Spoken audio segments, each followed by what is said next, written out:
podcast du front office, ça démarre maintenant.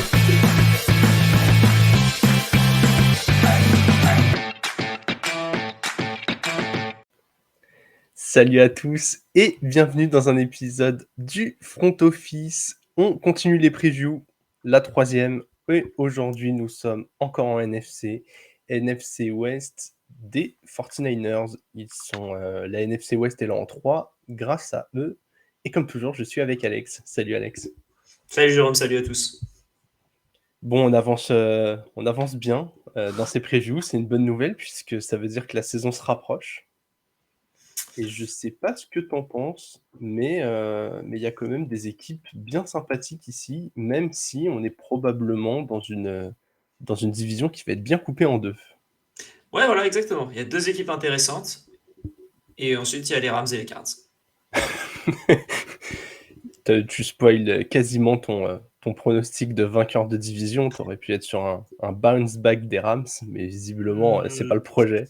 C'est pas le projet. Je pense pas que ce soit leur projet non plus.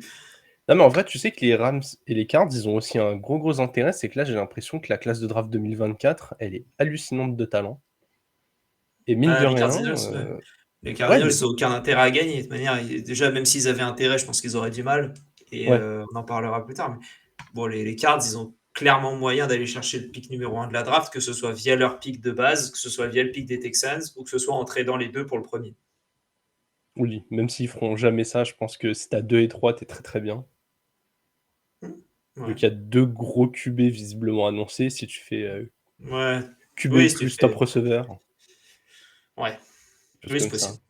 Enfin bon, là on se projette déjà assez loin, mais ouais, cette NFC West qui a été très intéressante l'année dernière.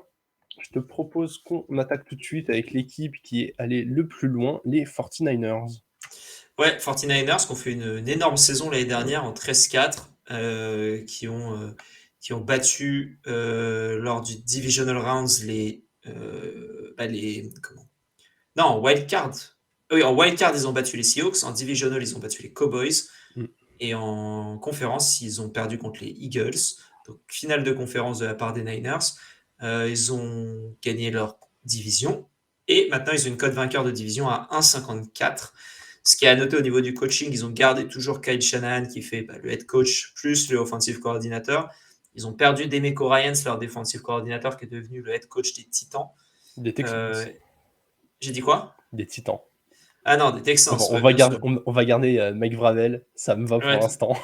totalement. C'était qui a été remplacé par Steve Wilkes et qui était le head coach par intérim des Panthers après avoir viré Matt Rhule, qui était un ancien defensive coordinator de Missouri en universitaire, un ancien defensive coordinator des Browns et un ancien head coach des Cardinals en 2018. Donc il y a de l'expérience là-dedans et ça va bien aller avec cette équipe. Ouais, je tiens à souligner d'ailleurs que les Niners ont fait la saison en changeant de QB. Ouais. Brock Purdy qui, j'allais dire qui a fini la saison, mais même pas. Est-ce Non. qu'on peut dire que cette équipe avec un seul et même QB, c'était elle au Super Bowl? En tout cas, moi, c'est ce que je pense. Je pense que s'ils avaient Purdy pas blessé, ils gagnaient la finale de conférence. Et s'il gagnait la finale de conférence, derrière, ce qu'on entend parler récemment, c'est que ça aurait été Philip Rivers qui aurait lancé pour les Niners au Super Bowl si c'était passé. Elle était incroyable, cette rumeur. Je sais pas si c'était une rumeur. C'était une rumeur? Je sais pas, mais bon, moi, à partir du moment où rien ne s'est matérialisé, parce que ceci, parce que cela, Ouais. Et t'es prêt à. Mais c'était pour le Super Bowl seulement. Et il fallait aller au Super Bowl. ouais, tu sais, le mec qui n'a pas joué depuis un an, il revient, bah écoutez, un Super Bowl, sachant que Mais après, c'est mieux que ce qu'il y avait de disponible en vrai, hein. Donc, Ah oui, oui, une fois qu'on avait creusé la liste des blessés, je pense que voilà. Rivers, totalement. c'était toujours mieux que le quarterback 4 ou 5 des Niners, mais bon. Ouais. En tout Exactement. cas, équipe, comme tu l'as dit, qui sera encore menée par Kyle Shanahan, qui commence à être un des coachs les mieux installés depuis longtemps. Il est là depuis 2017 à la tête de l'équipe. Il n'y a pas non plus une énorme quantité de coachs qui sont là depuis plus longtemps. Ouais, il y en a Bon, beaucoup il y en a beaucoup dans cette division.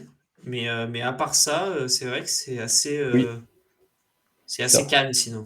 c'est C'est un vrai peu plus, qu'il est dans une division là où il y a un peu de continuité, sauf chez les Cards, mais on y reviendra tout à l'heure. ouais. Et Alex, intersaison, comme toujours assez, mouvementée chez les Niners. Gros départ, grosses arrivées, on va commencer par la recrue. Moi, j'ai noté, on en a parlé lors du dernier épisode, mais c'est Javon Hargrave qui est parti des Eagles et qui est arrivé aux Cardinals, donc le defensive tackle, qui a signé Ouais. un contrat, je crois, de 4 ans pour 84 millions, si mes souvenirs sont bons. Enfin, un beau contrat pour un defensive tackle. Il arrive dans une escouade qui. Tu Qui te est demandais terrifiante. s'ils avaient. Ouais, en fait, c'est ce qu'ils avaient même. Bon, ils ont toujours besoin. T'as toujours besoin de t'améliorer. La technique Raphaël Nadal, comme on dit, hein, tu as la Ouais. défense. Voilà. Donc là, ils améliorent encore leur coup droit. Très bien pour eux. Ils ne payent pas de quarterback. Donc ils ont l'avantage de ça.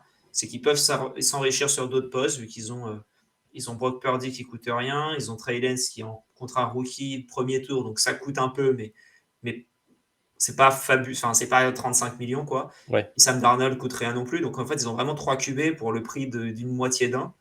Donc tu peux te permettre de faire des splashs Mmh. en agent en free agency. C'est ce qu'ils ont fait avec Javon Hargrave et c'est une super recrue. Ouais, j'ai mis la même C'est recrue, hein. C'est un joueur énormissime. Il sort d'une très, très bonne saison, dans une défense qui a bien tourné.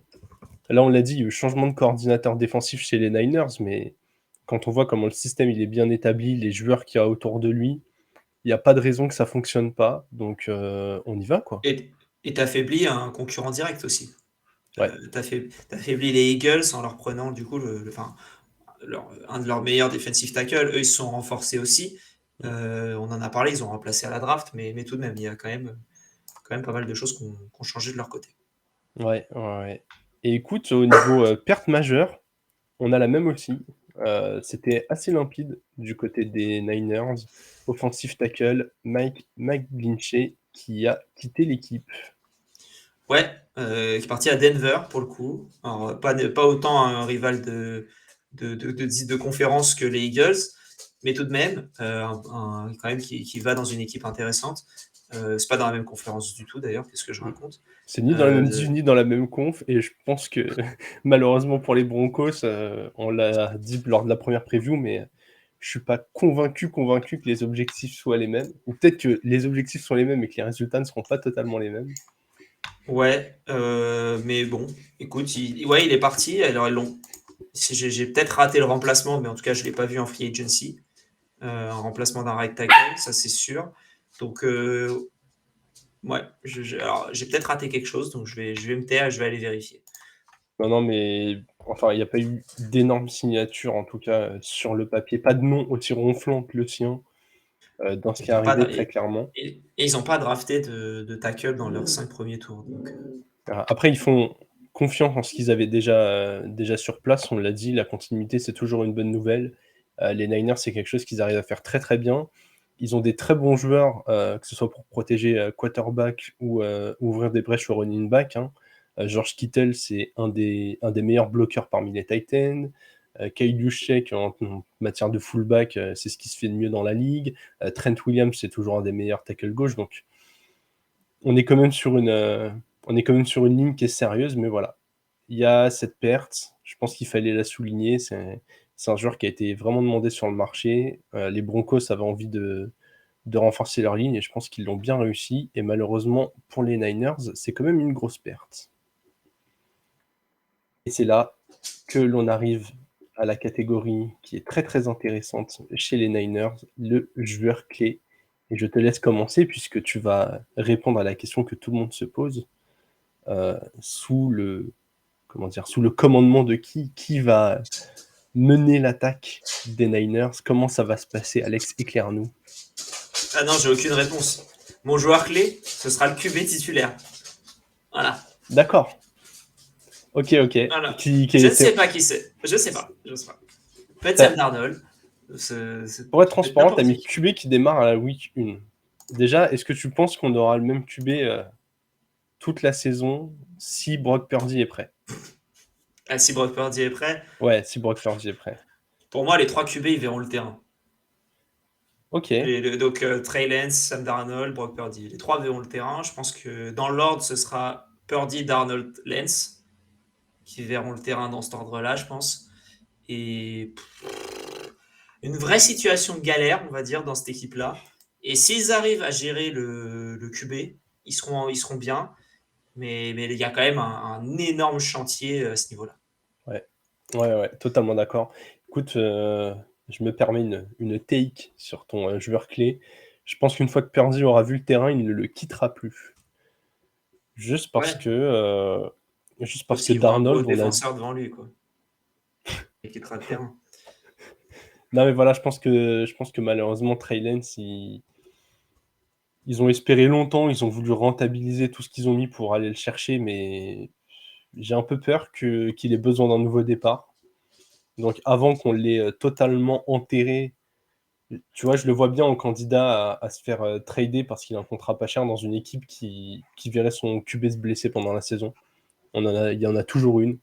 Il y a toujours quelques équipes qui ont des backups un peu moyens. Et je pense que typiquement, ce sera le moment pour les Niners de retomber sur leurs jambes et de récupérer une petite compensation qui sera jamais au niveau de ce qu'ils ont mis pour l'avoir. Mais je pense que ce sera le moment pour le faire. Avoir 3 QB pour eux, ça n'a aucun sens. On a vu l'année dernière qu'il leur en a même fallu 4. Mais je pense que Darnold, il a le bon profil d'être un backup dans la ligue. Je pense que Purdy, pour l'instant, il a prouvé qu'il méritait d'être sur le terrain.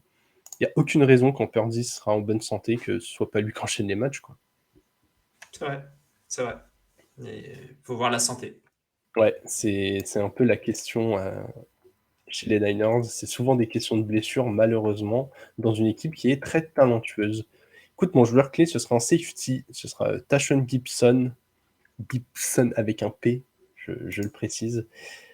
Déjà, j'aime beaucoup son parcours. Il avait été signé puis relâché par les Niners avant la saison dernière qui ont finalement, relâché.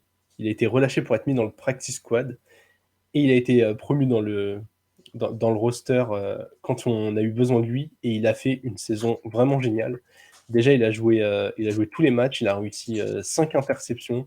Ça a été vraiment un des fers de lance de cette défense. Et autant les Niners ont un front seven que j'ai toujours trouvé impressionnant, autant parfois, dans le fond de terrain, ça m'a un peu plus inquiété. J'ai l'impression là qu'ils ont trouvé un joueur donc, qui est pas tout neuf, hein. Il a 10 ou 11 saisons dans la ligue. Un joueur qui s'est enfin trouvé, qui arrive enfin à totalement contribuer, qui arrive à se stabiliser. Je pense vraiment que ça va leur faire du bien s'il arrive à enchaîner une deuxième saison de ce niveau-là. Donc voilà, j'ai envie de voir un peu ce qui va se passer dans le fond de terrain chez les Niners. Je comprends. C'est vrai que ça a toujours été leur difficulté première et ce serait bien qu'ils répondent à ça mieux, quoi. Parce que c'est vrai Ouais, que c'est là où ils sont malheureusement le plus ouverts au vu de la ligne qu'ils ont et du reste. Donc s'ils arrivent en plus à casser ça, on va pas avoir beaucoup de points contre eux. ouais. Ils ont moyen d'être très très impressionnants. Et pourtant, Las Vegas nous propose une projection à 10,5 victoires après une saison en 13-4, alors qu'il y a des retours de blessures, des recrutements, les pertes, on les a soulignés. Est-ce que tu comprends cet écart entre le bilan de l'année dernière et leur projection? Bah, c'est dur de faire une projection à 11 et quelques dans une division difficile avec déjà, enfin difficile en vrai, tu as un match difficile enfin tu as deux matchs difficiles contre les Ouais, tu as une Seahawks, confrontation. t'as deux matchs moyens, mais tu as deux matchs cadeaux contre les Cardinals normalement. Euh, donc je le comprends, oui et non, dans le sens où je comprends qu'ils mettent pas plus. Après, tu joues la NFC Nord, notamment. Non, l'AFC Nord, avec les Browns, les Bengals, 4 euh, bonnes équipes. voilà. Bengals, Euh, Ravens, Steelers, Browns. c'est ça. Mais après, le calendrier m'inquiète pas plus que ça, on va dire. Donc, pour moi, ce sera au-dessus de 10,5. Ce sera peut-être que 11, mais je ne les vois pas faire 10. Ok. Bah, moi, justement, je les mets juste en dessous. Je mets under, mais c'est un under à 10. Je m'attends pas à ce qu'ils fassent une mauvaise saison non plus. Je pense notamment que les Seahawks ont les moyens d'être gênants au sein de la div et du coup leur compliquer un peu la tâche sur une division qui normalement est censée être assez, assez gourmande en victoire pour eux. Donc voilà, et comme tu l'as dit, ça croise avec l'AFC Nord où je vois 4 équipes très très solides aussi. Ouais, il y a toujours des bobos chez eux. L'année dernière, c'était Deebo Samuel dans l'attaque. On a vu les QB en fin de saison. On n'est jamais à l'abri que CMC prenne un petit coup. Je les vois bien faire une bonne saison, mais ouais, échouer juste en dessous de ce 10,5. Ton joueur fantasy, Alex, les Niners, c'est une équipe vraiment, comment dire? Compliqué. Ouais, assez compliqué, mais en même temps, il y a autant des énormes values que des énormes cuts dans cette division. Bah, je trouve qu'il n'y a pas tant de value que ça Ok, dans cette équipe. CMC, c'est pas une value parce qu'il est pris en 1 ou 2. Donc pour moi, c'est pas une value à proprement parler. ouais, Debo, c'est receveur 14. Alors c'est pas mal. Mais Kittle, c'est tight end 4. Je trouve ça un peu tôt. QB, bon, on sait pas trop ce qui se passe. Du coup, le joueur que je veux mettre en avant, ce serait Brandon Ayuk, receveur 28 dans les drafts actuellement. Je pense qu'il peut faire step up, qu'on attend depuis 3-4 saisons, j'ai l'impression. Et je pense que Debo, j'ai peur qu'il perde encore plus de terrain par rapport à CMC et que du coup, son côté gadget soit un peu moins intéressant. Malgré, je crois, il y a une blessure d'Elijah Mitchell notamment qui peut peut-être lui donner plus de plays bizarres. Euh, mais ouais, Brandon Ayuk, ce serait le joueur que j'irais chercher un peu plus loin du coup. ouais. Bah écoute, je crois que ton choix fera plaisir à un de nos camarades des Fantasy Ballers qui défend becs et ongles la valeur en fantasy de Brandon Ayuk. Écoute, moi je vais continuer avec le petit monologue que j'ai fait à propos de ton joueur clé qui était le QB. Moi je prends Brock Purdy. Je pense que les armes qu'il a autour de lui suffisent à le rendre viable en fantasy. C'est un joueur qui fait pas tellement d'erreurs, donc même s'il n'a pas cet upside au sol, toutes les petites passes de 2 yards en avant qu'il donne à CMC qui finissent en TD, toutes celles qu'il va pouvoir faire en jet sweep avec un Deebo Samuel, comme tu l'as dit, les quelques TD qu'il va pouvoir lancer à Ayuk ou Kittle.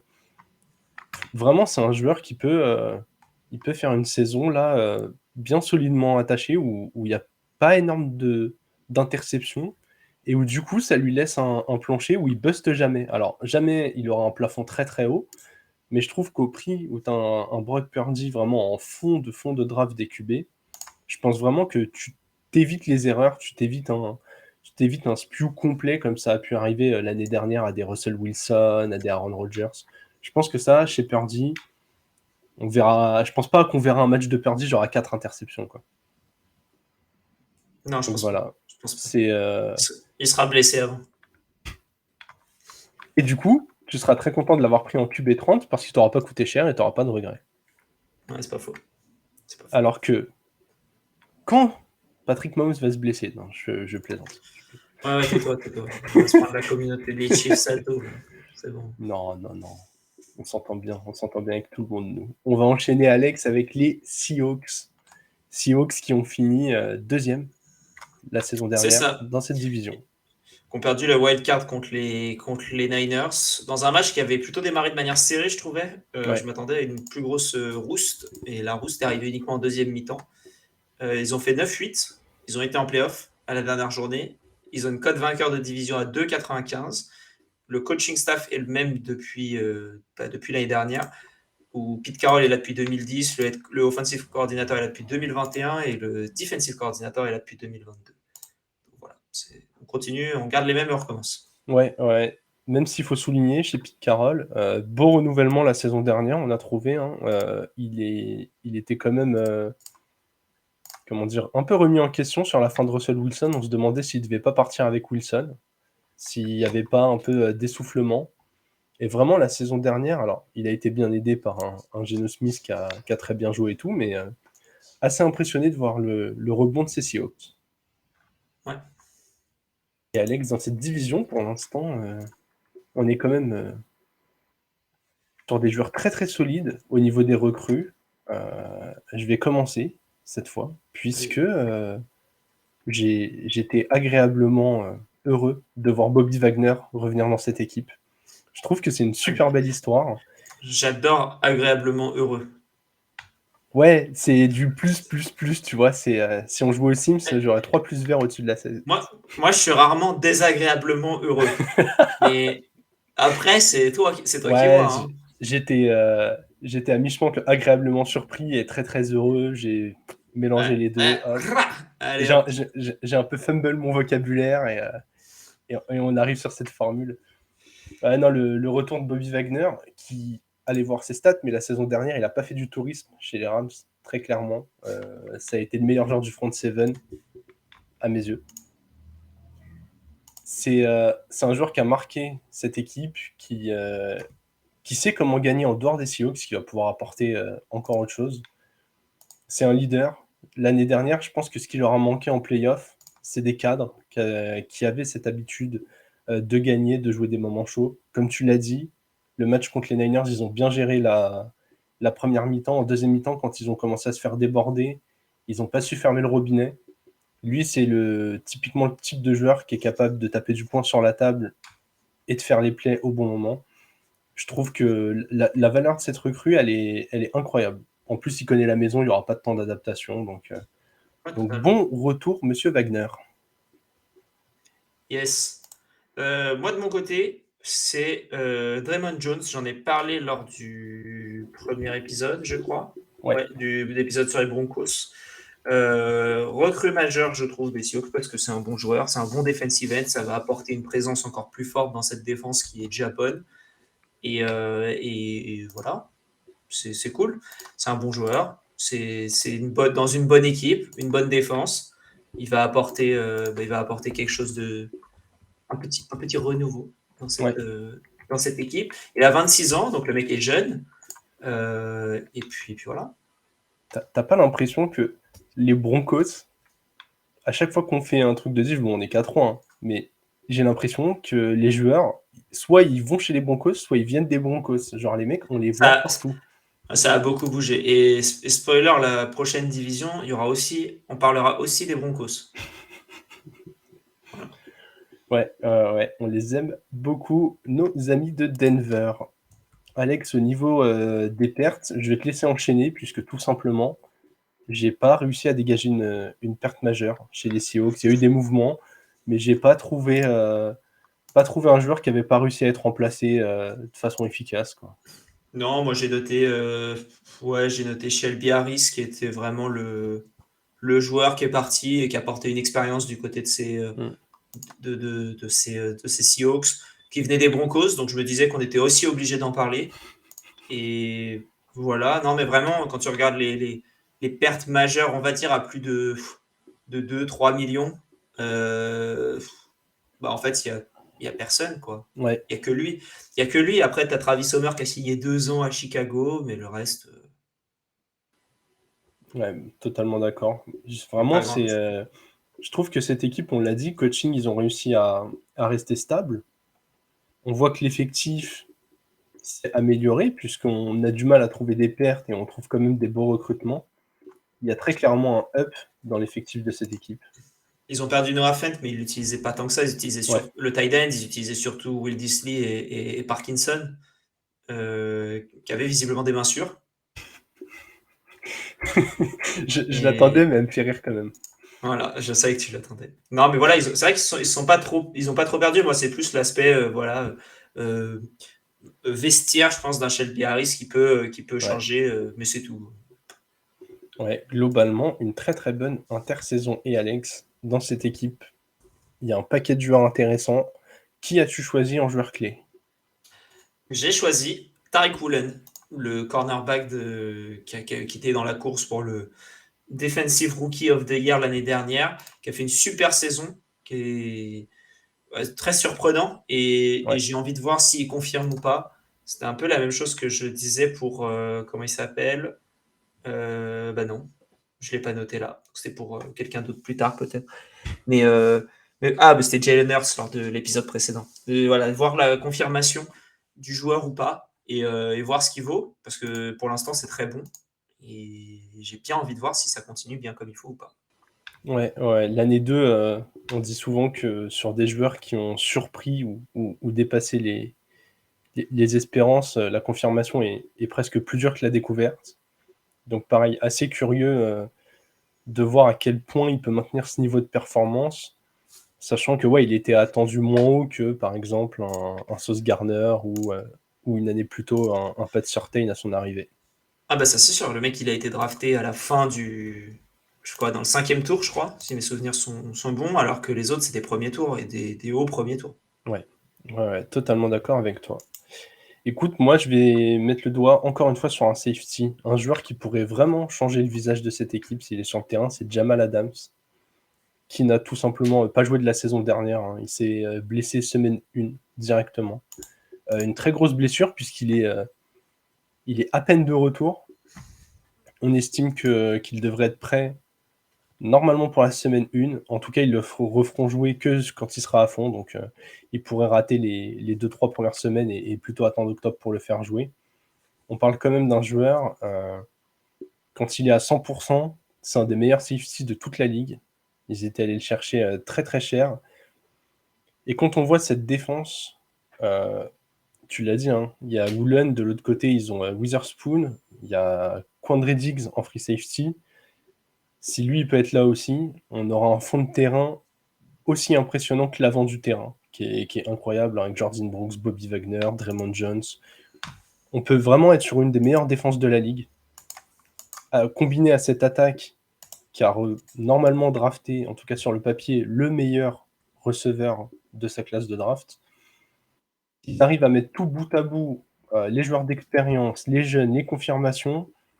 Cette équipe pourrait être vraiment intéressante. Donc voilà, j'attends un Jamal Adams qui doit revenir sur le terrain et qui doit surtout y rester. Il a pu faire une saison complète depuis la saison 2018.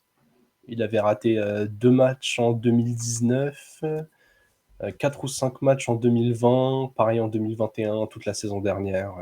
Ouais. On veut vraiment le revoir à 100% et à plein temps.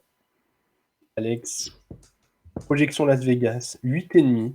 Après une saison à 9-8, ils se sont pas trop mouillés. Est-ce qu'on les voit faire plus ou moins que ces 8,5? Plus, ça me paraît assez safe le plus. Je pense qu'ils se sont améliorés, ils ont rien perdu et ils leur proposent de faire autant si ce n'est moins. Donc pour moi, je les vois faire plus dans une division qui s'est pas nécessairement améliorée, quoi. Ouais, 100% d'accord. J'ai mis over au-dessus. J'ai presque envie de dire la seule incertitude, ça pourrait être Geno Smith, qui a vraiment crevé l'écran la saison dernière, et c'est la première saison à ce niveau de performance qu'il fait.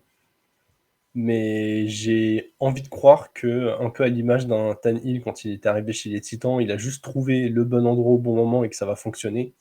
Il a toutes les armes autour de lui pour le faire, hein. Il a 2 bons coureurs qui, même s'ils sont blessés, une fois à 100%, seront complémentaires. Il a un des meilleurs trios de receveurs de la ligue. Franchement, la ligne s'est améliorée parce que quand même, c'était un de leurs soucis. Il faut quand même le souligner. La ligne est de mieux en mieux. Il y a du potentiel en tout cas. On l'a dit, la défense est très très solide. Maintenant, c'est tout droit. Limite, j'ai plus envie de me dire pour les Seahawks, la vraie question, c'est est-ce que tu passes le cap en playoff, quoi. Ouais, totalement. Est-ce que déjà s'ils en gagnent un, ce sera bien en playoff. Ouais. Et Ça ça c'est un pourrait, beau cap, hein. on verra le pronostic à la fin, mais ça pourrait passer par gagner la division pour s'assurer un meilleur seeding. Ouais. Ouais, ouais. Bah, après, Donc, c'est vrai que tu peux affronter si t'es 2, 3, enfin, même en étant deuxième, si tu vas jouer le vainqueur de la NFC Sud, en vrai, tu peux être bien, hein. ouais, ouais, ouais, ouais. Bah, de toute façon, en NFC, je pense qu'on va continuer sur le fait qu'elle est légèrement moins armée que la FC pour l'instant. Il y a Ouais. pas mal de bonnes équipes, mais c'est vraiment moins terrifiant que ce qu'il y a en AFC. Mais ouais, ce serait bien d'avoir une des places entre. Je sais pas s'ils peuvent avoir le meilleur bilan de la NFC, ça m'étonnerait. Mais en tout cas, s'ils gagnent leur division et qu'ils ont du coup le siège 2, 3 ou 4, c'est quand même plus à l'aise de jouer le 6 ou le 7 que de se retrouver à jouer, je sais pas, Déjà, les Eagles, parce que les Eagles sont pas gagnés, sont deuxième et eux ont fait septième, quoi. oui. Après, si tu gagnes ta division et que t'es 4, parce que t'es la quatrième meilleure équipe qui a gagné ta division, et que tu te rencontres à jouer les Eagles ou les Cowboys, c'est pas nécessairement mieux non plus. Mais Oui, oui, c'est sûr. Mais déjà, tu t'assures un avantage terrain, tu as la confiance de la saison. Enfin, c'est vrai. en tout cas, j'ai vraiment l'impression que les Seahawks font partie de ces équipes où vraiment l'objectif, ça doit être de passer ce cap en playoff. Je pense vraiment que avec cet effectif, ce calendrier, la saison régulière ne doit pas être le plus gros des problèmes. Ouais. Alex, petit tour en fantasy. Et avant de donner nos noms, je peux déjà dire que nous sommes sur le même poste. Possible. J'ai mis DK Metcalf. Je ne me souvenais plus de qui j'avais mis. Oui, bah, DK, c'est la sûreté. C'est le receveur dans les trucs là, c'est le receveur 17 en average, en position de draft moyenne. Receveur 17, du T. Higgins, du Debo, du Calvin Ridley, autour du Amari Cooper, loin derrière Devonta Smith par exemple. Pour moi, c'est le joueur parfait quand tu fais running back ou running back tight end ou running back QB pour avoir en premier receveur au troisième tour. Et j'aime bien. Dans la ligue des bowlers qu'on a avec nos amis des League of Legends, avec la ligue des Fantasy Bowlers, je garde DK Metcalf en keeper et je suis très content de l'avoir. Ça me fait un receveur 1. C'était ton quel tour? Ça va te coûter quoi? Ça me coûte un quatrième. Donc Ouais. ça m'aurait coûté un 3 ou un quatrième et voilà. Ouais, C'est très bien comme ça. ça reste raisonnable. Écoute, Ouais. en fantasy, c'est peut-être la première fois où j'ai un vrai désaccord avec toi depuis le début des previews. Donc moi, je pars sur Smith Njigba, le receveur rookie. Ok. Je pense vraiment qu'il a une belle part du gâteau à manger. Je rappelle que en termes d'évaluation prospect, c'est genre top 3 de ce qui s'est fait sur les 10 dernières années. On parle d'un joueur qui normalement a un talent générationnel. Et tu vois, je trouve que DK, il a un prix un peu élevé pour ce corps de receveur où il y a quand même du monde, parce que Tyler Lockett, tous les ans, il a sa part de réception, de TD, et du coup, quand je vois Smith Njigba et Lockett bien plus bas, je les trouve plus valuable à prendre en fantasy, tu vois.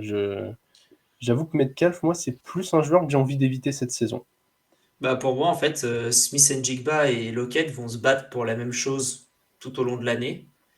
Et Njigba prendra la place de Lockett d'ici la fin de la saison, mais Metcalf sera celui qui est tout seul. Il a un rapport excellent avec Geno Smith, ce qu'on a moins vu avec Tyler Lockett notamment. Et je pense du coup que le mec est là pour remplacer Tyler Lockett et pas pour remplacer DK Metcalf du tout. Ouais, non, mais ça s'entend. Mais, J'ai hâte. mais du coup, c'est très bien que des gens comme toi et moi existent. C'est-à-dire que toi, du coup, tu vas voir Metcalf, tu vas te dire, j'y touche pas. Moi, du coup, ça va me permettre qu'il descende et c'est Ouais, parfait. ouais, totalement. Faut que tu tombes dans des ligues et dans tes drafts où tu as des gens de mon avis et pas des gens du tien. Ouais, c'est ça. Tu vois, Tyler Lockett, en taille, il fait 1m78. Euh, Jason Smith Njigba fait 1m83. Donc, c'est à peu près le même profil, je trouve. Voilà, pendant que Et, DK Metcalf est un frigo. et DK Metcalf fait 1m93. Donc, tu as deux receveurs un peu différents, je trouve, en Metcalf et en comment il s'appelle, et en Njigba, mais qui sont quand même un peu plus proches, Lockett et Njigba. Ouais, je comprends ce que tu veux dire. J'ai hâte de voir comment va s'orchestrer cette attaque. Parce Et que aussi, vraiment en PPR, je pense que Njigba, il va être impressionnant, quoi. t'as aussi le truc que tu es dans une équipe qui court beaucoup et qui utilise beaucoup des tight ends et qu'on utilise beaucoup de deux en même temps. Donc, combien de fois est-ce que Smith Njigba, Lockett, Metcalf seront alignés en même temps? Je pense pas énormément. Du coup, qui est-ce qui perd En gros, qui est-ce qui sera sur le terrain à chaque play? Pour moi, c'est DK Metcalf. Et Ouais, tu ouais, peux pas ouais. recevoir, tu peux pas recevoir une target si t'es pas sur le terrain. Oui, totalement d'accord avec ça. Non, je pense vraiment que Moi, mon choix fantasy, là, il est vraiment sur une optique de PPR. Là où, je préfère les joueurs qui vont se retrouver beaucoup plus dans le slot et sur des petites targets, sur Ouais. des tracés assez intéressants. Mais ouais, je sais pas. J'avoue que cette escouade à 3 receveurs, elle est difficilement lisible. Savoir à quel point le talent de JSN va s'exprimer ou pas. Ça va être assez intéressant à voir. N'hésitez pas d'ailleurs, on en profite, hein, on arrive au milieu de l'épisode pour faire la promo. N'hésitez pas à nous donner votre avis, pas que sur les éléments joueurs clés, pas clés. Est-ce qu'on lit bien les équipes ou pas? N'hésitez pas à nous dire en fantasy si vous avez une lecture différente de la nôtre sur ce trio de receveurs, par exemple. Pour ceux qui regardent la vidéo, vous l'avez en bas, juste en dessous de nos têtes. Twitter, Instagram, YouTube, Twitch, @le front office, même nom partout. X. Sur X. On appellera toujours ça Twitter. Je vais, Je vois pas un monde où on appellera ça X. Personne n'appelle ça X. regardez, hop, et voilà, c'est Elon, Elon Musk est le seul à appeler ça X. Non, il y a beaucoup de monde qui commence à appeler ça X. Ouais, Mais bon. Écoute, je vais faire mon boomer, je vais faire mon mec qui n'aime pas que les choses changent et je continuerai ça à appeler Mais Twitter. ils ont tout changé dans l'UX. Avant, tu disais retweeter, maintenant ils disent republier. Et avant, c'était citer le tweet, maintenant il y a juste écrit citation. Galère. Quel Ils n'ont changement pas, incroyable. ils ont pas réfléchi que tout devait changer. Tout était basé sur le tweet. Ouais. Ils ont bouleversé l'industrie du X. On va passer aux Rams, Alex. Les Rams, prévus comme étant la 3e équipe de cette division, et ça tombe bien, ils ont eu le 3e bilan de cette division. Oui, oui, c'est vrai. Ils ont fini en 5-12, une saison cata. Ils ont du coup pas fait les playoffs. Ils n'avaient pas leur premier tour non plus. Donc ils ont vraiment fait une saison nulle dans le vide qui a bénéficié aux Lions. Donc tant mieux pour eux. Ouais. Voilà. Ils ont une cote vainqueur de division à 9,50. Au niveau du coaching, ils ont toujours Sean McVay en head coach. Ils ont toujours Ryan Morris en defensive coordinator. Mais ils n'ont plus Liam Cohen en offensive coordinator, mais ils ont Mike Lafleur, qui était l'ancien offensive coordinator des Jets. Voilà. Je pense avoir un avis dessus, mais je vais me le garder parce que j'ai envie de voir ce qu'il fait avec d'autres talents. Ok. Je tiens à souligner que cette saison en 5-12 succède à une saison où ils avaient le titre. Oui. Et c'est important de dire qu'ils ont été quand même pas mal touchés par les blessures. Cooper Kupp, Matthew Stafford qui au moindre bobo a du coup été shutdown une fois qu'il avait plus de cible. C'est un peu Cooper Kupp. Donc oui, exactement. Ce 5-12 est cata parce qu'ils n'avaient pas de tour de draft, mais en même temps, ils avaient absolument aucun intérêt à fatiguer encore plus les organismes.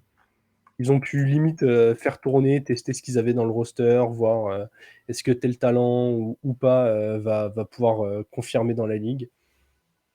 J'ai envie de croire qu'ils sont capables de faire un rebond, mais pour ça, est-ce qu'ils ont fait quelque chose de suffisant à l'intersaison, Alex? Qui ont-ils recruté pour toi qui peut faire une différence dans cet effectif? Je veux bien que tu commences. Que pendant Ben ce temps, je vais aller chercher quelqu'un d'autre. Ouais, j'ai le conducteur sous les yeux. Je vais pas vous dire le nom qu'Alex avait mis parce que voilà, j'ai pas envie que vous alliez l'insulter sur X. Mais moi, ce sera Mike Après, Lafleur, justement. Tu en as parlé et du coup, je suis assez intéressé d'avoir l'avis que tu n'as pas donné en présentant ce coaching staff, puisque je trouve que c'est une bonne recrue. Tout tu simplement veux mon parce avis, que... tu veux mon avis maintenant ou tu le veux plus tard? Vas-y, donne-le maintenant, comme ça je rebondirai dessus. J'ai pas rêvé devant l'attaque des Jets. Ouais, ok. Mais Mais qui c'est pour aurait... ça que je dis que mon avis, je le garde, je l'avale, Ouais, je le digère dans 6 semaines et je donnerai mon avis dans 6 semaines sur ces Rams. Et encore parce que ouais, parce que je pense qu'on est assez d'accord que quand tu as Wilson et Zach par Russell, Flacco et Mike White pour faire tourner ton équipe, tes possibilités sont très vite limitées. Et je Oui, trouve clairement. que le point fort de cette équipe offensivement, qui du coup était le jeu au sol avec Brice Hall avant sa blessure, avait été plutôt bien exploité, ce qui ne m'étonne pas, puisque Mike Lafleur descend de l'arbre de coaching de Kyle Shanahan, avec qui il a régulièrement été plus ou moins lié. Il a été avec lui chez les Falcons avant d'être avec lui chez les Niners. Et du coup, dans la descendance de cet arbre, il a aussi été avec Robert Saleh. Donc, moi, je pense que c'est un coach qui va avoir des bonnes idées. Je pense que c'est un coach qui peut parfaitement magnifier le jeu au sol de cette équipe qui n'était pas très brillant la saison dernière, hormis les 4-5 dernières semaines de Cam Akers. Donc voilà. Et puis surtout, il a Sean McVay à côté de lui. Après avoir eu Shanahan bosser avec McVay, je pense qu'il a vraiment des éléments à apporter. Là où il apporte encore plus de valeur, c'est qu'en connaissant le système Shanahan, il pourrait éventuellement, si les Rams étaient compétitives, gêner les Niners dans les confrontations directes. Voilà pourquoi je l'ai mis ici. Ok. Du coup, Alex, Très tu bien. nous as trouvé une recrue et j'aime énormément ce que tu as mis. Ah, ça me fait plaisir. Donc à la base, j'avais noté Demarcus Robinson quand même, parce que en T'étais ayant pas obligé de te fustiger. Hein. non, mais voilà, parce qu'il n'y a rien. De toute manière, dans cette attaque, il n'y a pas grand-chose. Voilà, il y a quoi de nouveau dans cette équipe? Et bah, autant vous dire, je n'avais pas nécessairement trouvé quelque chose qui m'intéressait plus que ça. Mais bon, je me dis, est-ce que Stetson Bennett peut être quelque chose de différent dans cette attaque? Peut-être. Recrue majeure, c'est peut-être un stretch, on va dire, c'est peut-être une exagération. Mais au vu de l'état de santé de Matthew Stafford l'année dernière, alors visiblement il est rétabli, mais l'année dernière aussi il était rétabli. Et au final, on a vu ce que ça a donné. Donc, je pense qu'il peut jouer quelques matchs. Je pense qu'il jouera définitivement la journée 18, qui ne servira à rien parce que je ne les vois pas en playoff, je ne les vois pas dans la course pour rien du tout. Je pense qu'il jouera au moins en journée 18, si ce n'est avant. Ok, écoute, je suis 100% d'accord avec ce que tu as dit. C'est donc rookie quarterback au poste de quarterback qui était plus âgé que ses camarades de la classe de draft. C'était ce profil un peu particulier du... Il a 25 ans, hein, c'est pas non plus un Oui, vieillard. oui, non, mais ce que je veux dire, c'est il est comment dire, plus âgé que la moyenne des rookies qui doit se situer autour de 21, 22 ans, grand Oui, maximum. C'est mais en déjà fait, quel... il a osé finir son diplôme. Ouais. Et du coup, il a ce petit truc. Visiblement, il avait convaincu pas mal d'équipes lors des entretiens, au-delà du niveau de jeu. Je pense que c'est différent d'avoir un homme de 25 ans dans ton équipe que de quelqu'un, genre de 20 piges, qui est pas majeur aux États-Unis, qui est passé que très très vite par la fac. Il a fait une hyper bonne impression pendant les camps. On a l'impression que c'est un très très gros travailleur. Et du coup, j'aime beaucoup parce que s'il arrive à prendre des relais assez convaincants, peut-être que finalement, Matthew Stafford, ce ne sera pas une si grosse question que ça pour les Rams. Donc voilà, en fait, avec les moyens qu'ils avaient à l'intersaison, c'est-à-dire pas d'argent, pas de premier tour de draft, c'est vraiment ce qui se fait de mieux dans ce qu'ils pouvaient ramener, quoi. Ouais, je retire ce que j'ai dit sur Stetson Bennett, il n'a pas validé son diplôme. Ah, mais il est resté longtemps à la fac. Mhm. C'était les années American Pie. Ouais, ça doit être ça. Ça doit être ça. En revanche, Alex, malheureusement pour les Rams, ils ont subi quelques lourdes pertes. Oui, alors pour le coup, pour trouver des pertes des Rams, c'est beaucoup plus simple. Et moi, c'est celui que j'ai voulu mettre en avant, c'est Leonard Floyd, l'outside linebacker, qui est parti du côté des Bills pour 7 millions une année, qui a fait une bonne saison l'année dernière, qui est une bonne menace défensive et qui est parti un peu. Il était longtemps free agent, il a signé un peu tard chez les Bills. J'ai été surpris qu'il ne re-signe pas aux Rams pour pas grand-chose. Au final, il a pris 7 millions du côté des Bills.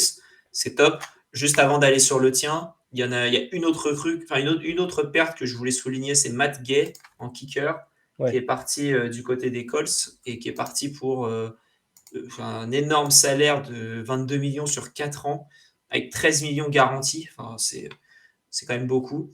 Qui était quand même le joueur qui leur apportait des points. Voilà. C'est un mec Ouais. assez sûr, quoi.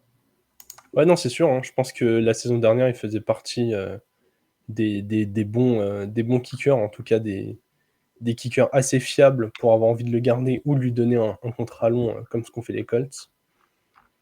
Je pense que Floyd, il pouvait pas le prolonger, en fait. Je pense que financièrement, s'il a signé tard, c'est parce qu'il devait demander trop d'argent.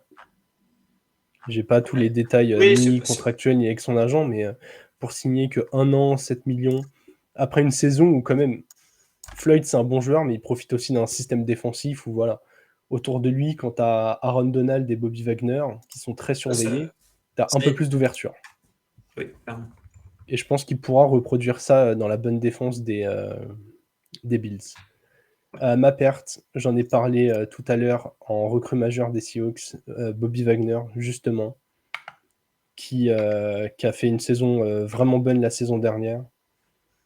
Les Rams, j'aurais aimé qu'ils perdent un peu de moins de joueurs, parce que je pense vraiment qu'avec Stafford à 100% ou presque, et Kupp à 100% ou presque, il y avait quelques joueurs clés pour au moins tenter un rebond. Quand tu es une équipe qui a déjà gagné, en fait, ton souci numéro 1, c'est d'aller en playoff. Après, sur un match, quand tu as des bons joueurs, tu peux prendre un peu n'importe qui. Et là, j'ai l'impression qu'ils se sont un peu trop dépeuplés pour pouvoir espérer ça. On ne l'a même pas cité, mais tu as Jalen Ramsey aussi qui est parti. Oui.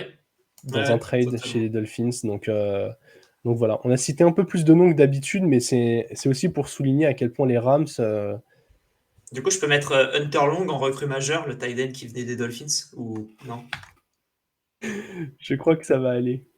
Je crois que on va s'arrêter là sur les pertes et recrues majeures. On va passer aux joueurs clés parce qu'il reste quand même des bons joueurs dans cette équipe qui peuvent avoir de l'impact. Ce sera qui pour toi, Alex? J'ai mis Aaron Donald parce que je pense que c'est sa dernière saison et que on verra vite si c'est pas plus un joueur clé qu'un joueur totem, j'ai envie de Ouais. dire. De sa comment dire, de sa performance, on verra le niveau de l'équipe. C'est-à-dire que s'il est pas bon, l'équipe elle fera rien du tout. Et s'il est bon, bah tant L'équipe mieux. fera quand même rien, mais ça se verra un peu moins. Ça se verra pas chez lui, exactement. Ouais, non, tu l'as dit, probable dernière saison. C'est... je sais pas trop quoi en penser. C'est assez compliqué d'espérer qu'il puisse briller alors qu'il va être surveillé à 100% du temps. Ils ont perdu Wagner, Floyd, Ramsey. Les menaces, elles se sont quand même bien dissipées, sachant qu'il sort de la saison où il a joué le moins de matchs de sa carrière. Ouais. Il a fait le moins de sacs de sa carrière, du coup. C'est un peu lié, mais voilà. Est-ce que c'était... est-ce que c'est un vrai déclin? Est-ce que pareil, comme Stafford, ils se sont dit petit shutdown, au moindre bobo, on risque rien, et puis on espère qu'il y a encore une année où Ouais, je pense. éventuellement ça peut se passer. En tout cas, c'est un joueur vraiment impressionnant. Je pense que ouais, s'ils veulent au moins ne pas passer une saison, juste être dans les bas-fonds et attendre que ça se finisse, ils vont avoir besoin d'un grand Aaron Donald. Donc, Exactement. mon joueur clé, Matthew Stafford, dans le même esprit qu'Aaron Donald, même si je pense qu'il n'a jamais atteint les plafonds d'Aaron Donald. C'est quand même un QB il y a encore 3 ans. N'importe quelle équipe qui voulait passer un cap pouvait être prête à aller chercher Stafford. Hein. Oui. Et d'ailleurs, ça a marché pour les Rams. Ils ont eu un titre. La saison dernière a été compliquée pour lui. Quand tu es QB et que tu es blessé à l'épaule, c'est jamais simple. Encore une fois, exactement la même chose que ce que tu as dit sur, sur notre ami Donald. Ça va être indispensable qu'il soit bon s'ils veulent ne serait-ce que rêver un petit peu. Derrière lui, c'est un rookie. J'espère aussi qu'il va réussir à jouer ce rôle de mentor. Je pense qu'il a vraiment des choses à apprendre à Stetson Bennett. Je pense que c'est aussi dans l'intérêt des Rams de faire briller Cooper Kupp s'ils veulent éventuellement le garder. Donc voilà. Je ne suis pas le plus grand fan de mettre des quarterbacks dans les joueurs clés, parce que forcément, via leur rôle, ils sont toujours clés dans une équipe de foot américain. Mais là, je pense vraiment qu'on arrive à un virage important de l'époque récente des Rams. Et je pense que et Donald et Stafford incarnent un peu ça. Ouais, totalement. Alex, pas trop d'espoir à Las Vegas. Après une saison en 5-12, il nous propose un over-under à 6,5 victoires. Donc potentiellement mieux que la saison dernière, mais clairement pas suffisant pour aller en playoff. Est-ce que c'est 6,5 pour toi, ça se dépasse, ça bloque? Où C'est est-ce qu'on mon, est? c'est mon under le plus simple. Ok, Et de loin, de loin, de loin dans toutes les équipes qui existent. ok. Ah ouais, carrément. D'accord. Ah ouais, je pense que c'est le plus simple. Je pense que j'en ai pas des plus simples. Si, il y en a un. Non, Je suis c'est le en, plus simple. je suis en train de regarder mes under là, voir si j'en trouve un plus simple. Il y en a un Non, juste en dessous qui est simple aussi, mais il m'a fait hésiter plus que le 6,5 des Rams. Oui, je vois ce que tu veux dire, à cause de sa hauteur de base. Mais non, écoute, je suis assez d'accord avec toi. Dans les Pa, under pa, que pa, j'ai pa, mis en pa. tout cas, Under direct, exactement. ouais, j'ai mis under. Et pourtant, hein, il y a le talent nécessaire, hein. Si Stafford joue, Cup joue, que ça déploie un peu de jeu au sol comme ce qu'il y avait en fin de saison avec Hackers, qui profiterait justement de Cooper Cup pour étendre le terrain, et que tu as une dernière année monstrueuse d'Aaron Donald, ils peuvent faire 7 victoires et du coup tuer le prono, quoi. Clairement. Parce que tu as quand même. Alors, c'est pas des matchs gagnés pour eux parce qu'on les projette pas très haut, mais tu as quand même les Cards à jouer 2 fois. Et rien ne t'empêche d'embêter une fois sur les 4 matchs Niners Seahawks. Rien ne t'empêche de les embêter une fois et d'en prendre un. Si déjà. En fait, si tu arrives à atteindre ton plafond dans la division qui est pour moi autour de 3 victoires, tu as fait la moitié du chemin, quoi. C'est vrai. C'est Mais vrai. voilà, il y a. En fait, vous l'aurez compris, on aimerait espérer pour les Rams, mais il y a beaucoup trop d'incertitudes. Ça ressemble vraiment trop à une fin de parcours. Je pense que c'est plus probable de voir genre un Cooper Cup tradé et un Stafford tradé ou coupé que de voir les Rams caresser les playoffs, quoi. Tu vois, je suis beaucoup plus près de la reconstruction que de l'exploit. Oui, je suis d'accord avec toi, totalement. Et pourtant, Alex, il va falloir trouver des joueurs en fantasy dans cette équipe. Est-ce qu'il y a des joueurs sur lesquels tu pourrais partir? Au moins un. Oui, et c'est pas celui que j'ai noté. J'avais noté Cam Akers, mais au final, ce sera Cooper Cup Ok. que je prends en receveur 2 derrière Ok, Jefferson. ok. J'aime beaucoup cette take. Tu le prends devant Jamar Chase. Ah oui. Sachant, Ah, mais il est tout seul. ouais, mais sachant que chez certains, Jamar Chase, par ses targets en red zone, pourrait être le receveur 1. Je vois Ah des oui, non, mais mocks, j'ai vu des classements et tout, où Chase tombe devant Jefferson.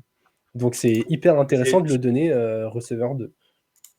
j'en ai vu aussi. Ouais. Mais ouais, non, Cup, c'est très très fort. Ok, c'est ton receveur 2 et il a le prix d'un receveur 3 ou 4 en fonction de s'il est mis devant ou derrière Tyreek.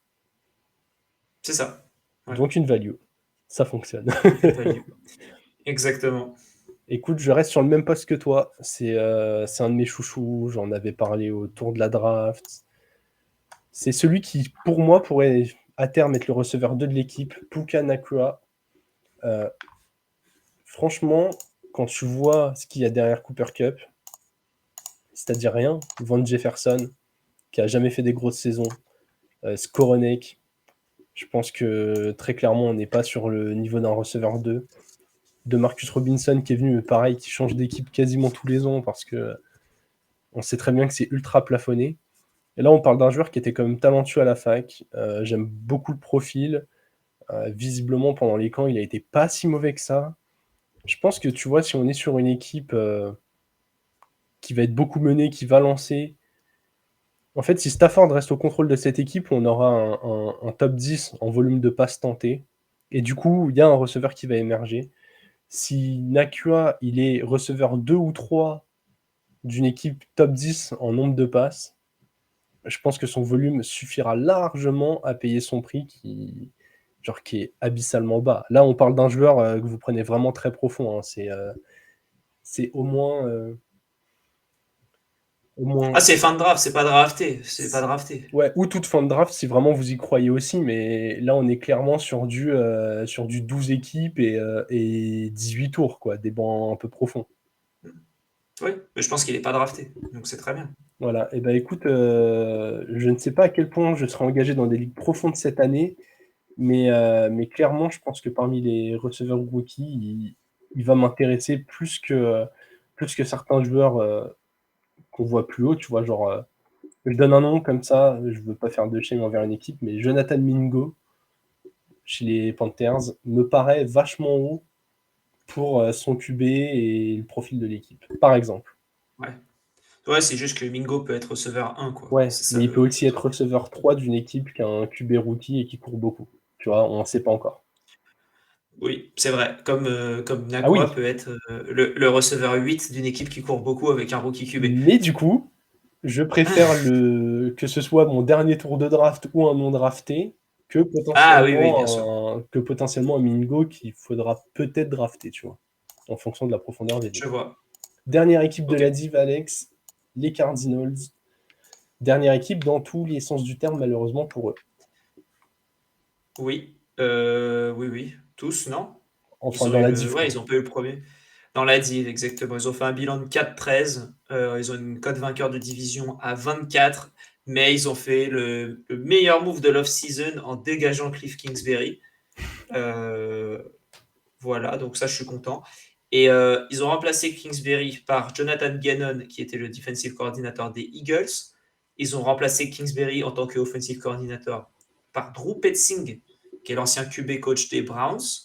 Et comment dire, Vance Joseph, qui était le defensive coordinator et qui est parti aux Broncos pour être defensive coordinator aussi, a été remplacé par le linebacker coach des Eagles. Donc, c'est-à-dire que lui, il est arrivé, il a mis quelqu'un qu'il connaît déjà et qui va pouvoir aller coacher cette équipe défensivement.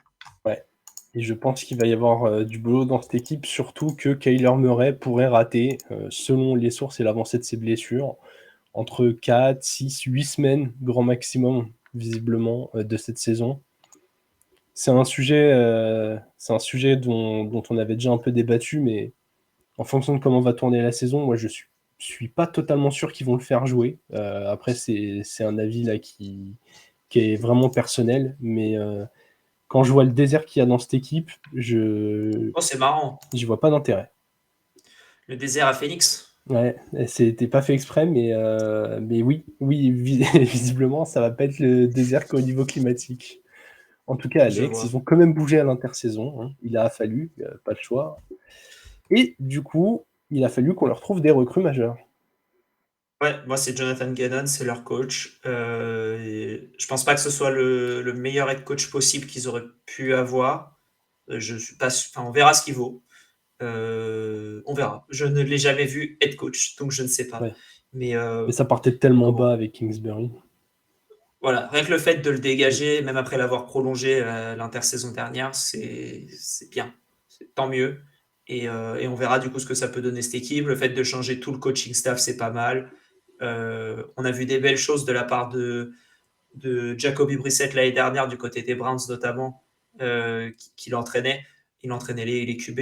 Donc on peut espérer des belles choses. Et les linebackers côté Eagles, c'était pas non plus dégueulasse. Donc avoir un defensive coordinateur qui était le coach des linebackers, c'est aussi une bonne chose. Donc vraiment, tout le coaching staff, c'est bien. Eh bien, je suis totalement d'accord avec toi. Tu as parlé un peu de l'aspect défensif, ça tombe bien. Puisque ma recrue majeure, c'est Kizir White, le linebacker justement. Je suis très content que cette équipe ait lâché un coach à vocation plutôt offensive de base pour un coach qui s'est occupé de la défense et qui est venu avec son adjoint spécialiste des linebackers des Eagles. Je pense que il y a quand même des talents dans cette défense. Hein. Zaven Collins, c'est un très bon joueur. Julari, c'est un bon joueur. Là, ils ont Kizir White. Dans le fond de terrain, il y a du Buda Baker. Il y a quand même quelques profils intéressants. Je pense que Kizir White, il a tout pour bien s'exprimer. J'attends. Les Cards n'ont pas vraiment d'ambition, je pense, sportive pour cette année. Mais voilà, s'il y a un joueur que j'ai envie de voir, c'est lui, tout simplement parce que Bouda Baker, c'est déjà ce qu'on a, Zaven Collins était déjà là. Donc voilà. De ce côté du terrain, c'est vraiment, j'ai envie de voir s'il va réussir à bien s'intégrer et à être la base d'une future potentielle belle équipe selon leurs résultats et leur prochaine draft, quoi. Un Ouais, peu dur pour les très Cards, on bien. est obligé de se projeter vraiment. On va pas spoiler nos pronos, mais c'est pas pour cette saison qu'on voit les Cards faire quelque chose, hein, même Kyler ou pas Kyler d'ailleurs. Ouais, clairement, clairement. Ouais, non, c'est pas facile. C'est pas facile cette saison et ça risque d'être une saison un chouïa compliquée pour eux. Ouais, totalement d'accord. Surtout qu'ils ont perdu du monde. Alex, on a mis le même joueur, mais on aurait pu en parler de plusieurs. Ouais, moi j'ai mis JJ Watt pour le côté leader, donc le defensive tackle qui est Ouais. parti, qui a pris sa retraite. Ça avait l'air d'être un vrai leader, pas uniquement de la défense, mais vraiment de cette équipe. Et le père, bon, bah, ça fait partie du renouveau, ça fait partie de lui, de DeAndre Hopkins qui est parti notamment. On a l'impression vraiment que les leaders s'en vont et qu'on va avoir un renouveau dans cette équipe. Euh, voilà. Ils ont perdu Zach Allen aussi, Mm. qui est parti au. Il est parti où? Au Broncos. Donc voilà. Non, non, ils ont perdu beaucoup de monde. De manière, Ouais. tous ceux qui sont allés dans une équipe sont passés par les Cardinals, j'ai l'impression, cette saison. Donc Ouais, voilà. j'ai mis Watt aussi. J'ai quand même hésité avec Hopkins. Mais en fait, Watt, il représente trop de choses dans cette équipe. Hopkins Ouais. a peut-être un poil moins d'importance dans une équipe qui, de toute façon, n'a pas de, n'a pas d'ambition. Surtout Mm. avec la blessure de Kyler, qui est mon joueur clé. Pas simplement par sa présence ou son absence sur le terrain, mais j'ai l'impression que l'avenir de Kyler sera un bon indicatif de ce que vont vouloir faire les Cardinals. Je l'avais déjà dit avant la saison, enfin avant même ses previews, vu que j'estime qu'on est un peu là déjà dans le début de saison, mais moi ça m'étonnerait pas que si les Cards réussissent à être dernier largement de la ligue, ils partent sur un quarterback, vu les talents qu'il y a, et du coup Kyler Murray sera un candidat au trade pour une équipe Ah, qu'aurait. instantané. Bah Hein. ouais, moi tu vois, vraiment, et je pense que même lui en fait il a besoin d'aller ailleurs, je pense qu'il a besoin d'arriver dans une équipe qui, comment dire, qui est une institution plus solide, plus établie. Je, là tout de suite, j'ai pas d'exemple en tête parce que c'est assez compliqué. Ça pourrait être un truc genre les Falcons, tu vois, qui voudraient passer un gros cap et qui ont déjà une colonne vertébrale un peu mieux construite ou quelque chose du genre. Mais j'ai un peu l'impression que là, pour l'optimiser, pour lui, pour son avenir, il y a vraiment besoin de l'installer dans quelque chose qui sera bien coaché, bien organisé. C'est, pour moi, un trade de Kyler, en fait, c'est aussi bénéfique pour les Cards que pour lui. Et j'ai du mal à Ouais. l'imaginer revenir, jouer, risquer de se reblesser dans une saison où il n'y a rien à jouer. Moi, c'est surtout ça. Là, il a eu une grosse blessure. S'il a encore une blessure, sa valeur va quand même chuter. Surtout qu'il a Oui, c'est vrai. je crois qu'il fait partie des joueurs qui avaient signé un gros contrat déjà. Ah oui, oui, il a un énorme Ouais, il a un contrat. contrat genre 250 millions sur 5 saisons, un truc comme ça, ou pas loin, ou 200 millions. J'ai plus les chiffres Je crois exacts que en tête, mais c'est aux alentours de 44 millions, je crois, par an, mais ouais, c'est ouais, ça doit faire 220 sur 5, un truc comme ça. Je pense que ouais, tu as raison. c'est gros. N'hésitez pas à nous donner le chiffre exact en tête, vu que là, on le vérifie pas en direct live pour avancer, mais voilà. Je pense vraiment que les décisions autour de Kyler seront un indicatif de ce que va faire la franchise. Totalement. Alex, Moi, mon joueur clé, c'est Isaiah Simmons, c'est le linebacker. Il arrive enfin, il reste dans cette équipe. Il va avoir sûrement plus de place, de leader qui a été libéré par le départ de JJ Watt, l'arrivée de Nick Rallis, donc le defensive coordinator, qui a coaché les linebackers du côté des Eagles avec grand succès. J'ai envie de voir du coup un step up et pareil avec comment il s'appelle, Jonathan Gannon qui connaît bien le côté défensif. J'ai bien envie de voir ce que peut devenir un Isaiah Simmons avec un coach qui est un vrai coach. Et même, tu vois, enfin, une franchise, on dirait qu'il veut partir plus sur un aspect ouais. défensif. Et du coup, je me dis que s'il fait une bonne saison, ça peut être sympa. Ouais, en vrai, autant l'attaque, là, sans Kyler et tout, ça peut faire un peu flipper. Mais cette défense, bon, il y a encore des trous, mais elle a une base. Ouais, Oui, il y a beaucoup de trous, mais il y a quelques ouais, il y a joueurs. beaucoup de trous. quelques joueurs intéressants, quoi. 2-3 linebackers, un safety. Bon, c'est pas assez pour combler les 11 postes, mais tu repars pas d'un zéro total, quoi. Isaiah Simmons, c'est un joueur qui commence à être là depuis un petit moment. En tout cas, Las Vegas les voit, et c'est un spoil all preview, mais avec la plus basse projection de toute la ligue. Le over-under est fixé à 4,5 victoires, sachant que ils ne sont favoris dans aucun des matchs qu'ils vont disputer. Donc toute victoire est un exploit. C'est exactement ça. Et il faudrait qu'il y ait des victoires. Ok. C'est under pour moi. Bah, quand tu poses la question, il faudrait qu'il y ait des victoires. Je pense que même à 4,5, c'est assez fou. Tu le disais avec les Rams, c'est peut-être le deuxième under le plus facile à fixer après celui des Rams. Je vois pas un monde où les Cards gagnent 5 matchs cette année. Ça me paraît... À moins que les Rams reconstruisent comme eux et qu'ils en gagnent 2 là, mais...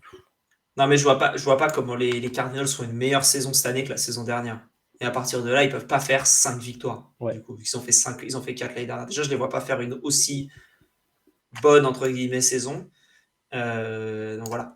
Ouais, non mais totalement d'accord. C'est trop compliqué. Ouais. Donc voilà, c'est under pour nous.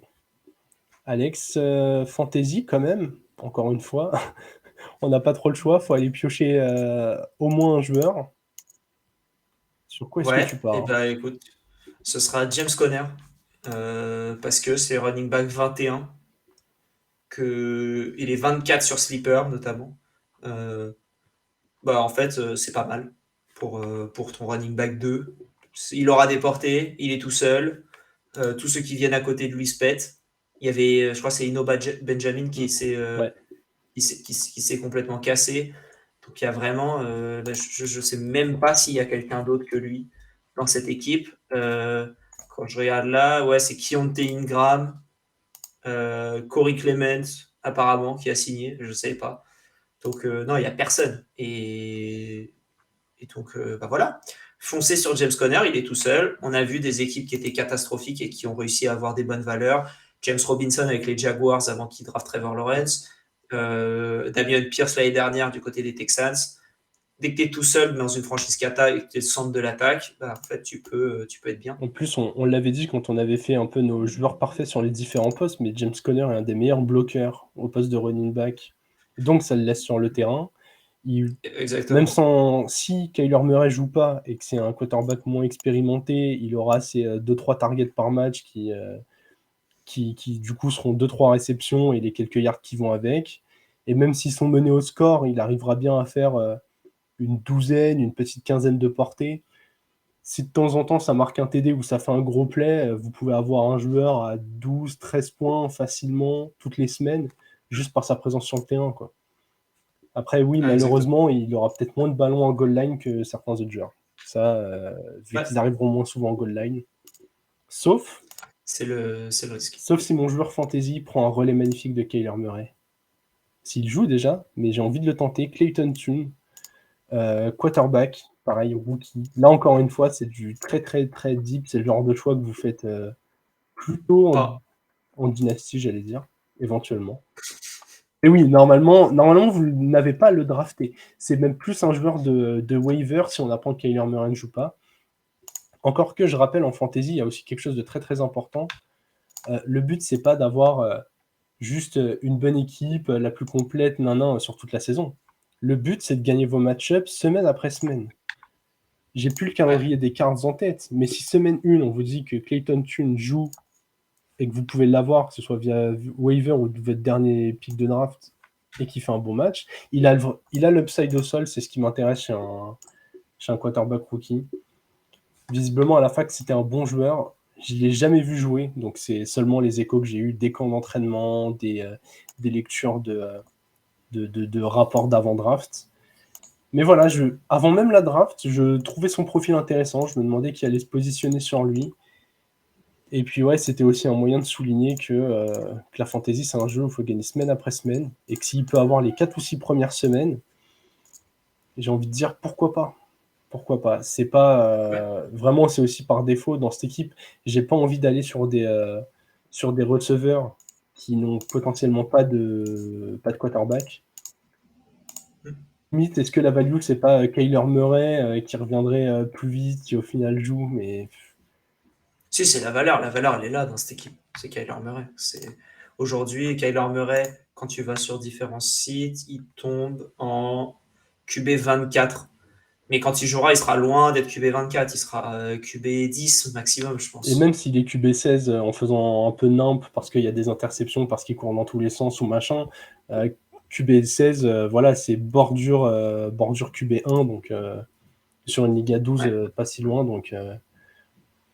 Mais c'était compliqué, ouais. Même Zach Ertz, pareil, sans QB, avec Trey Brad qui va progresser derrière, le retour de blessure, j'avais pas envie d'y aller. Alex, on va conclure l'épisode avec notre habituel pronostic.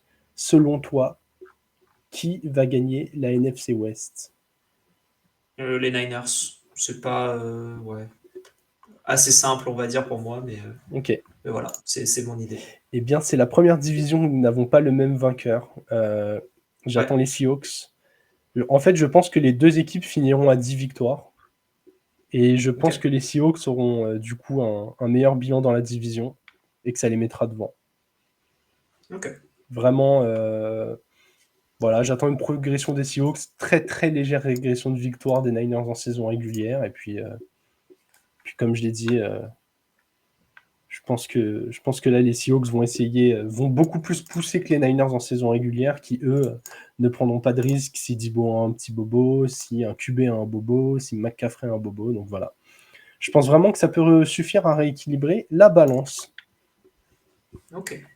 Alex, je te laisse annoncer la prochaine division que nous ferons en preview avant de vous laisser. Et ce sera l'AFC Nord. Et oui, on L'AFC Nord. retourne en AFC. Et après, vous aurez compris la logique. Du coup, la division des Bengals, on a commencé par les 4 divisions des 4 dernières équipes, quasiment dans l'ordre où ils sont sortis. Donc voilà.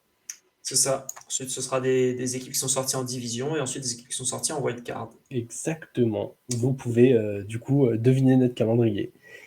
Eh bien, nous avons terminé cet épisode sur les NFC West. Comme toujours, n'oubliez pas de vous abonner un peu partout pour ne pas rater les épisodes. Donc, surtout sur Twitter /X, X. où il y a toutes les infos. Mais YouTube et Twitch, il y a des lives qui arrivent. Là, pour l'instant, on est dans la partie preview. C'est pas là où on fait notre volume de live, mais il y en a de prévus dans la saison à venir. Vous retrouverez aussi la bye week, la game zone. Donc voilà, on active les cloches un peu partout. On n'hésite pas à commenter, à donner son avis. Nous, on est toujours ouvert au débat. Quand on fait un podcast, forcément, on se mouille un peu. Du coup, n'hésitez pas à donner vos vainqueurs de div, les joueurs que vous attendez en fantasy. Et si éventuellement, on a raté un joueur clé ou un mouvement de l'intersaison qui, nous a pas sauté aux yeux, mais qui, pour vous, pourrait changer l'avenir d'une équipe.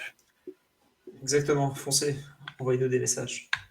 Voilà. Et bien, sur ce, on va vous souhaiter une très bonne fin de journée et vive le football.